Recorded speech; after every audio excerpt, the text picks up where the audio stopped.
This is the Greg Bedard Patriots Podcast with Nick Cattles.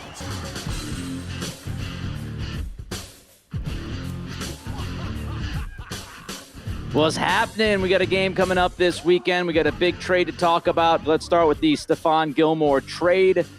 Did you like it? No, I hated it.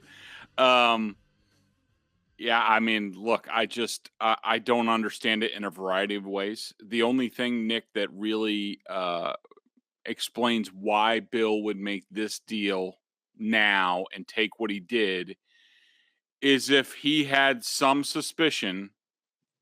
I'm not saying it's factual, but he had some thought that Stephon Gilmore, and first of all, let me backtrack and explain things to people.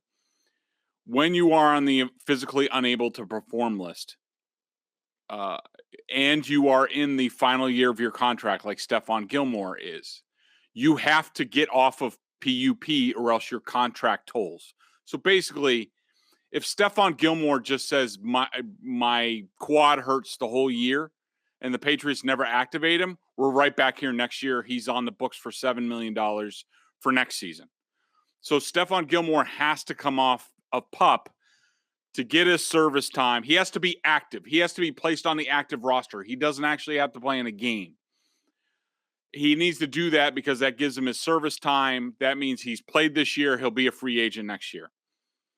So the only way this deal makes any sense to me, Nick, is if Bill Belichick had some thought, some suspicion that Stephon Gilmore, because of their contract negotiations, would not play this year, that he would basically get cleared off of PUP, get passed on his physical, and then be placed on the active roster. And as soon as he's placed on the active roster, basically fake an injury. That's the only explanation I have, Nick, because it doesn't make any sense. There's no, especially there's a cornerback shortage in the NFL.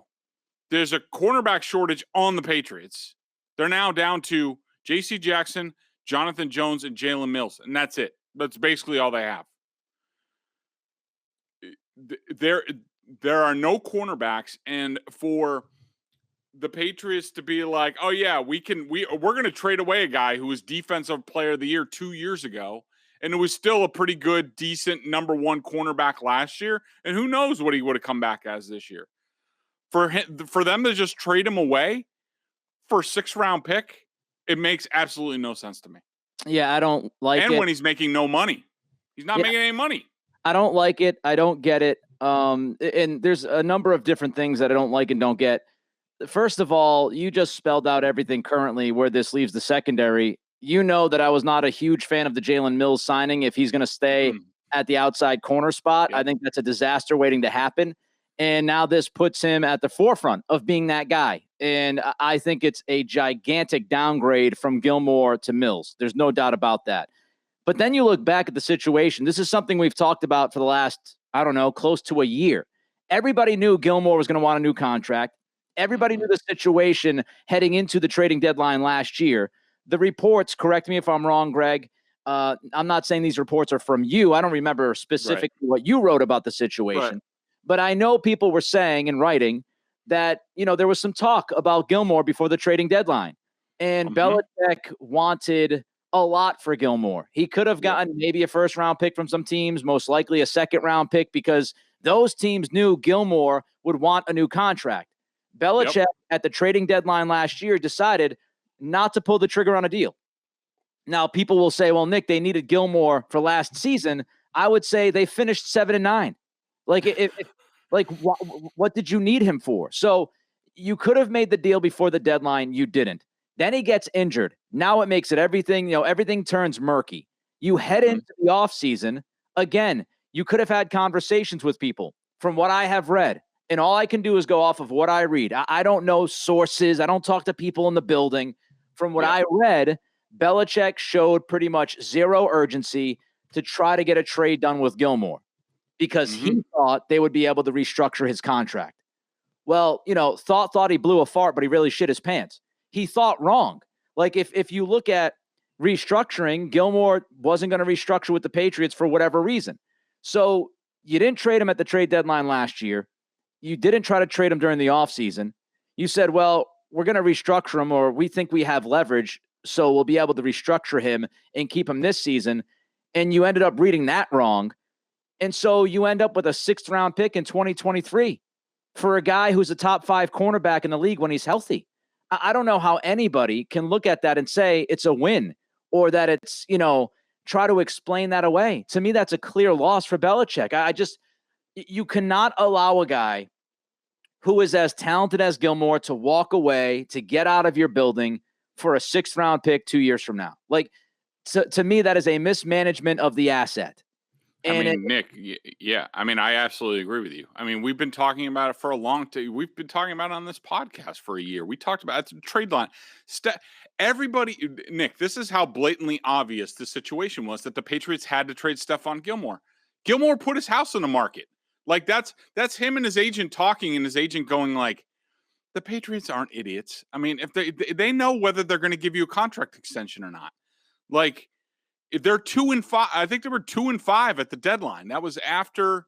I just want to go back and look, but it was over. I think that was after the Bills loss. Hang on one second, because I'm on.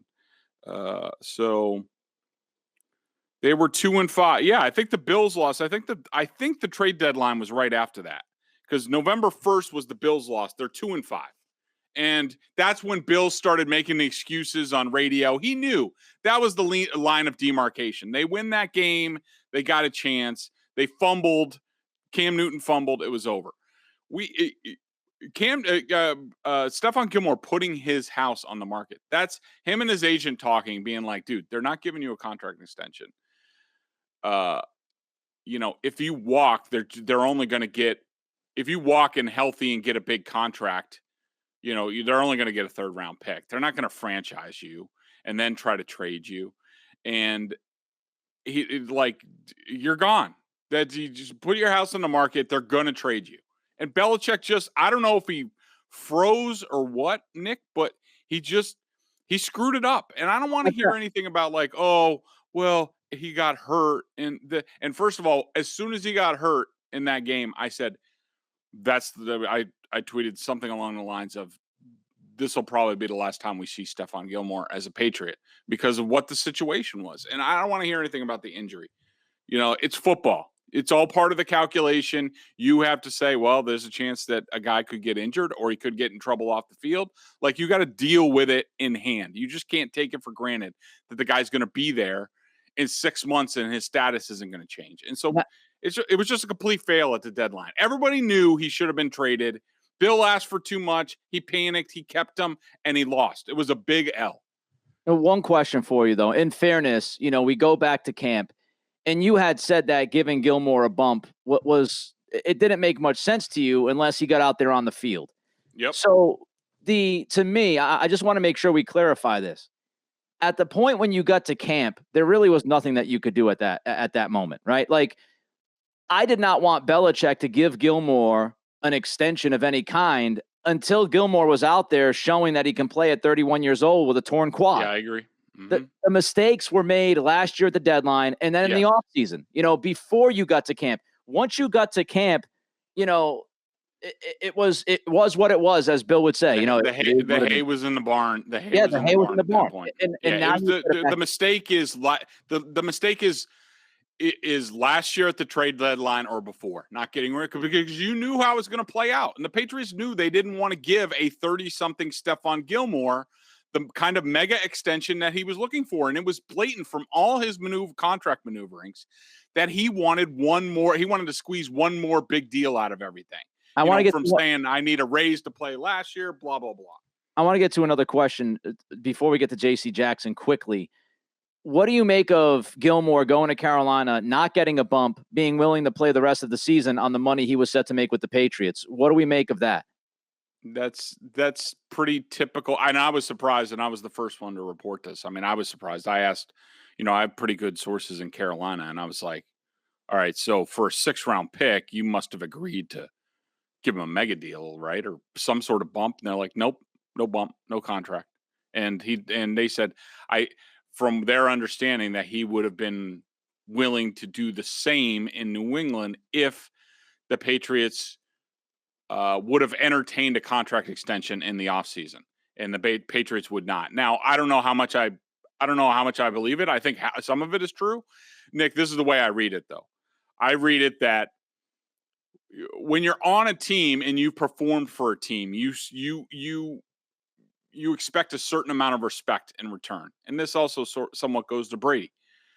That you say, all right, well, I take care of you on the field and I do everything you ask me to do. You're going to take care of me. That does not include signing like 4 free agents that make more money than me. When for years you've kept it carefully, hey, I can't sign X because I'm paying Julian Edelman this, or I can't. And I agree with that approach. I think it's worked for them.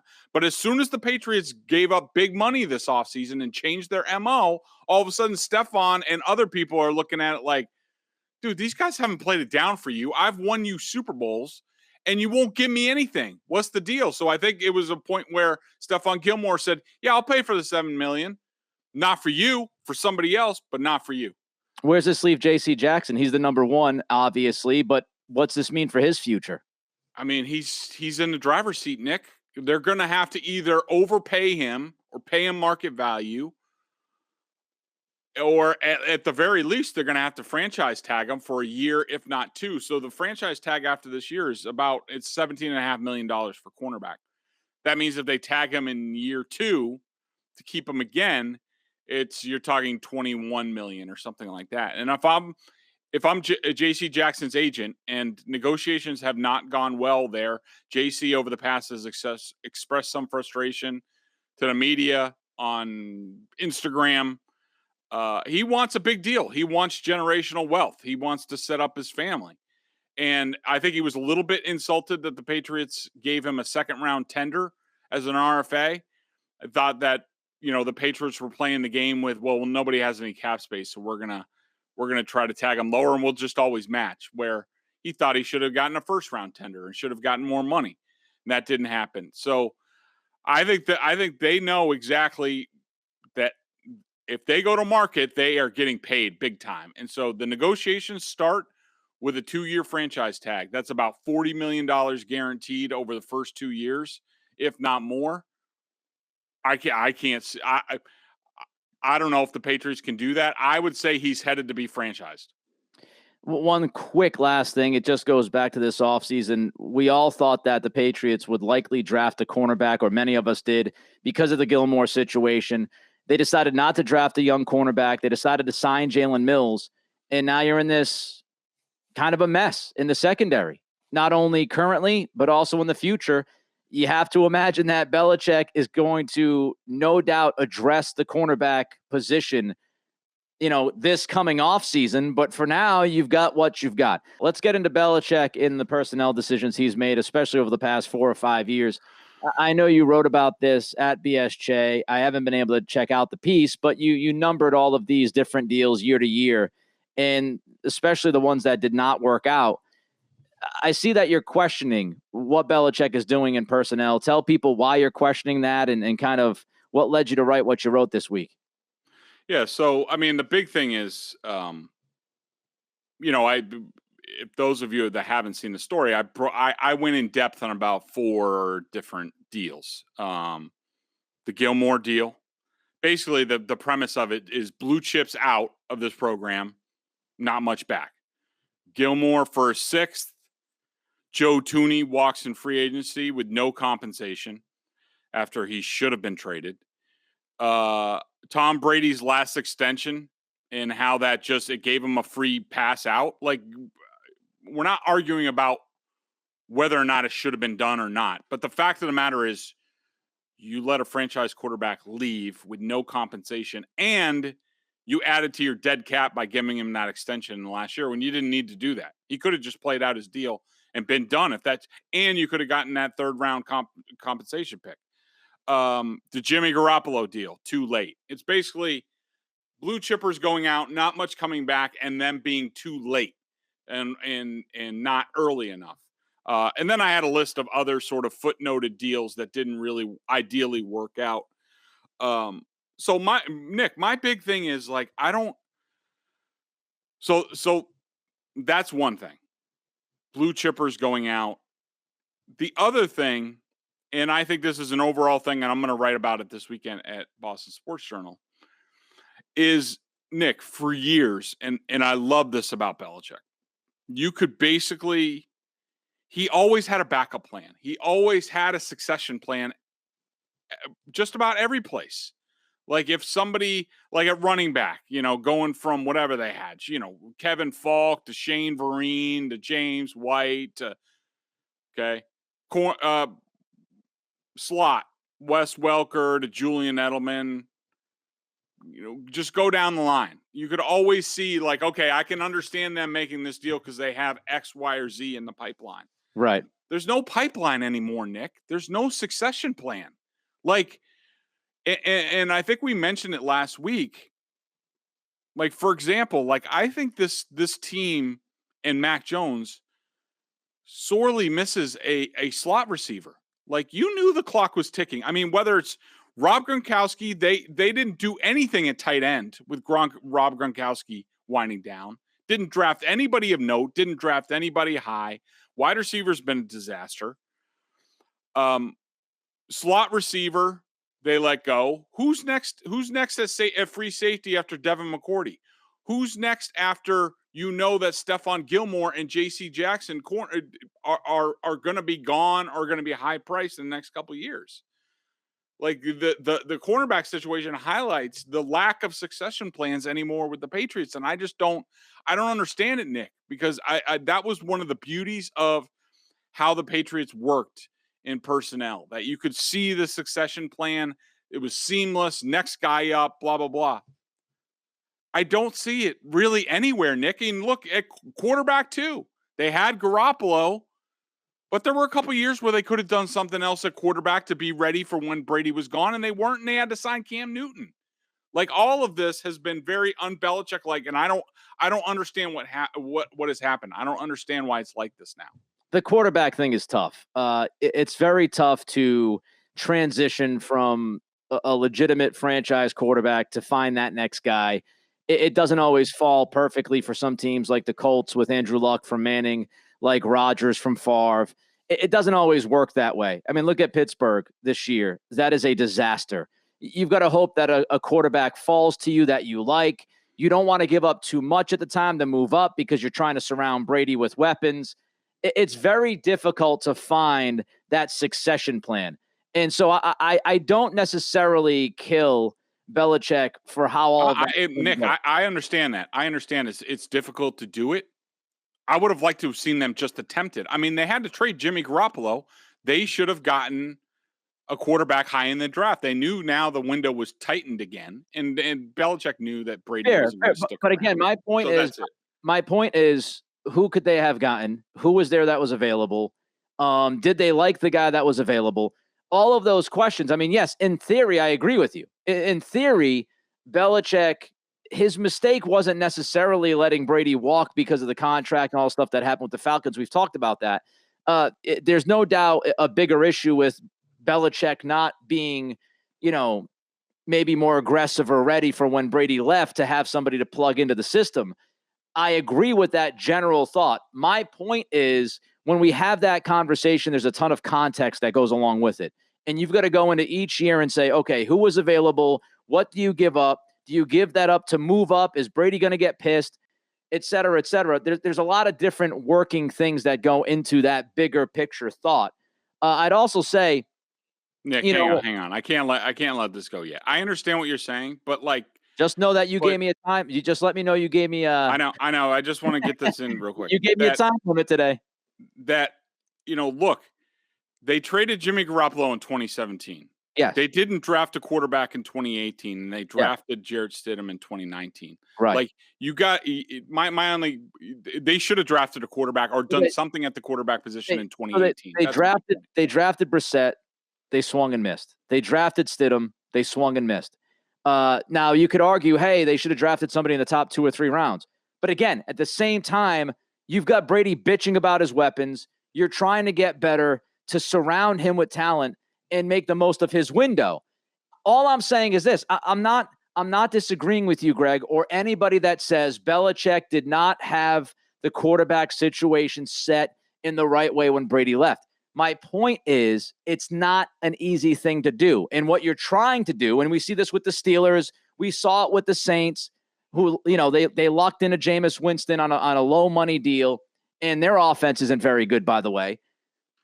It's very difficult. And you see this with the Packers. The Packers drafted Jordan Love. That became a disaster. The toughest challenge for any NFL team is to go from a legitimate franchise quarterback to that next guy immediately. I understand it. I just wanted them to attempt it, and plus Lamar Jackson was right there at their pick. So, I mean, that's all I know it's hard, and I'm not saying they could have knocked it out. I said attempt it. You knew, Belichick knew. He had to trade Garoppolo. Now he knew, all right, well, I need to get a new succession plan. He punted on it in 2018. It's a delicate balance. Again, it's a delicate balance because you're trying to, if you spend a first round pick on Lamar Jackson, then what happens with Brady? What's he have to say? Do you have to rush Jackson in? Again, you're trying to coddle the greatest quarterback of all time, but yet you're also trying to prepare yourself to be ready for when he leaves. And I also think Belichick thought that Brady was going to stay and that they would be able to work out short-term deals. And that was a swing and a miss. But again, I think my point is pretty clear. I just think, look at every team in the NFL, every other team. It's incredibly difficult to have an Andrew Luck situation or Aaron Rodgers situation play out. It's incredibly difficult. They had their guy in Garoppolo, and Brady beat Father Time, and so they had to adjust. They could have done more, sure, but if you did more, would you not do right by Brady? And would that have started a whole different firestorm? And people would have been bitching that they drafted a young quarterback instead of surrounding Brady, like people bitch like I do about drafting Jordan Love instead of surrounding Rodgers. Let's get to the Texans game quickly, but first, the Legends. I got to tell you about Legends, a premium athletic apparel built for the modern athlete, owned by some of your favorite athletes, including Willie McGinnis himself. You can visit legends.com, use code PATS20 to save 20% on your first order. Again, it's PATS20, save 20% on your first order. That ends on October 10th. So just a couple of days from right now. You got to jump in, people. Yeah, you got to get on it. You got until Sunday, and I'm telling you, this stuff is top of the line. We have been talking about it for the last several weeks. Greg and I both love it. The hoodie's awesome. The shorts are awesome. Go check it out, legends.com, and don't forget to use PATS20 to save 20% on your first order. Texans, we're not going to spend a ton of time on this. Obviously a couple of quick hits. David Culley seems like he's way underwater already, which shouldn't surprise people. They are not very good defensively, Greg. Nick Caserio is trying to rebuild this roster on the fly. They've got the Deshaun Watson headache, which I think they've completely mismanaged. And so now without Tyrod Taylor being available, which has been, unfortunately for him, the story of his career, they have Davis Mills at quarterback. Last week against the Bills at Buffalo, their first half of offense was one of the, if not the worst first half offensive displays I've seen in NFL history. Just your quick You've seen a lot of crappy NFL football. I've seen a lot of crappy NFL football, and I'll tell you, this one takes the cake last week. Your quick, 1 minute breakdown of Houston, if you have one. I don't have much. I am interested in a little, reunion with the ex-Patriots, many of whom, by the way, side note, I'll be interested to see. We'll probably see a Bill Belichick embrace of Jack Easterby during this game. First of all, Jack Easterby in Seth Wickersham's book, one of the curveballs I did not see coming was Jack Easterby basically standing up to Robert Kraft. Gee, I wonder where he got this from. I wonder who told him this anecdote, Jack Easterby, that basically Jack Easterby stood up to Robert Kraft and said, "You're not being fair to Bill Belichick. I stand with Bill. He's the greatest coach of all time." Basically something like that. There was some sort of moment like very, very dramatic Jack Easterby moment. So we get Brandon Cooks, Danny Amendola, Rex Burkhead, Marcus Cannon, Nick Caserio, all the feels, Nick, all the feels. Look, I'll be interested to see how. I want to watch how the Patriots offense, if they have any offensive linemen for this game, or maybe they're just going to go 7-on-7, like just one guy snapping in the middle of the field, type of thing. I assume the way they're operating, it seems like they're confident that some of those guys are going to be back from COVID and whatnot. I think the Texans defense is decent. I think it can give them some trouble. I think they have some good players out there. Their offense is horrible. I mean, Tunsil's good at left tackle. Marcus Cannon is there. I'll be interested to see how he looks. I don't think he's not. playing. Oh, he's not playing. I'm not sure. I have not seen any Texans film. I'll be watching that today. I'm interested in seeing Davis Mills, who's a guy I think that the Patriots were intrigued about as a later round prospect if earlier QB play did not work out. Yeah, and I'll just say my concern, obviously, you just hit, is the offensive line. At practice, they've been missing 4 of their starting 5. That could even the game out just a little bit. I mean, obviously, I think the Patriots are a much better football team than Houston, but their offensive line has not been good, as we've highlighted. And if you're losing 4 of the 5 guys up front, that could be a disaster. And I also think Houston's going to have a hair across their ass. I mean, they went to Buffalo last week and got embarrassed. David Culley admitted, hey, we weren't ready. We got embarrassed. It was a terrible game for them. I would imagine, at least at the start of this game, they're going to be very motivated to try to show people that they're not as much of a laughingstock as they were last week against the Bills. Pats +9 is the line. What are you thinking about that? Patriots. I'm taking the Patriots. They hopefully they blow doors. They should. Yeah, I think they'll I just don't see Houston's offense scoring much more than 10, 13 points. So I think the Patriots can get into the 20s. So I take the Pats laying the points at the -9 number there. BostonSportsJournal.com member question of the day, $39.99 on the annual plan. Top-notch analysis of all the Boston pro sports. Video analysis Bedard does on the coach's film for the Pats. Direct access to him in weekly chats. Do we have a question, Greg? Just some general sort of, because everybody gets their backs all up, when you talk about Bill Belichick's failed dealings. So just to explain a couple things, and basically the list that I put on there, those were like minor. You can quibble with them. They weren't outright like god awful trades, like Gronkowski for a 4th. That's more from the why isn't he on your team anymore? And why did you even have to trade him? And he's outperformed a 4th round pick from the end of last year to this year. He's outperformed that. So there's no reason. It's more of why isn't he here? Why did you have to trade him? And the Chandler Jones trade, I liked at the time, but I thought that was contingent on Jonathan Cooper being a player. He was awful and did nothing for you, and to just get a 2nd round pick. Look, I understand they had to trade Chandler Jones. He wanted a ton of money. They've never given an edge guy money. I knew they were going to trade him. I predicted they would. What'd you say? Yeah, till Judon. They'll pay other outside. They'll play other edge players, just not their own. And I just thought, look, I thought Jonathan Cooper had a ton of upside. I thought Dante Scarnecchia could fix him, and you'd have a Pro Bowl guard. Didn't happen. He was awful. I don't even think he's in the league anymore. No, he was not a good player. So that definitely downgrades the trade. No doubt about it. Yeah. And I think, listen, when everybody in this business kind of gives their opinions on trades, that's our job to give the opinions on trades. But it's, to me, it's the football team's job to get those trades right. And so, we're not running the football team. So yes, we're going to be wrong a number of times. That's part of this business. Like you throw your hat in the ring and you're going to be wrong. And looking at, all the deals together in the past few years, you can make your own assessments about Belichick. We're out of time. I wish we had more, but we're out of time. It's the Greg Bedard Patriots Podcast with Nick Cattles. Don't forget legends.com, legends.com. Pats 20 is that code. You have until Sunday to get 20% off of your first order as we get closer to the holidays. He's Greg. I'm Nick. We'll watch the game on Sunday. It better be a W. We'll be back early next week to react to that. Until then, have a great weekend. Be healthy, be good, and we'll see you.